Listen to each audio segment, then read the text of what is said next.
Welcome to another video in which we are going to write Python program to convert bytes to a string. So guys, basically we can easily convert the bytes to string using the decode method, and we are going to check this with the help of example as well.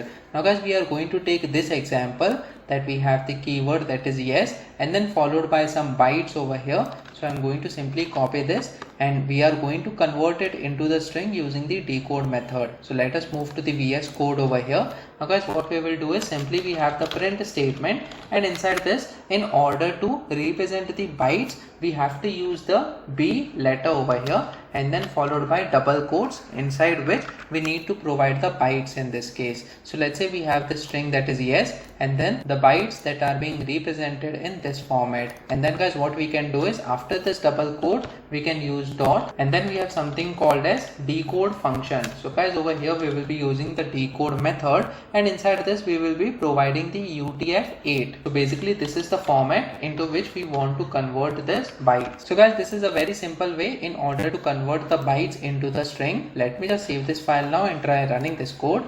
So as you can see, we have got yes and then we have this tick mark over here in green color, and that is what is being represented by this series of characters. Now guys, what if we don't provide B letter in this case? So what will happen? So let me just remove that and let me just save this file now and try running this code once again. So as you can see, we have got the error that states str object has no attribute decode. Basically, since we are enclosing this entire string into double quotes, it is being taken as a string format and we don't have decode function that can be used on a string value. So in this case, we need to use this B letter so that this content inside the double quotes is being interpreted as the bytes and then those are converted to strings. So let me just save this file now and try running this code once again. So as you can see, we have got this tick mark once again over here on the terminal. So guys, next time if you have any bytes over here and if you want to convert it into string, so this is the simple statement that you can use in order to achieve your task. Please make sure that you like this video so that it reaches to more people,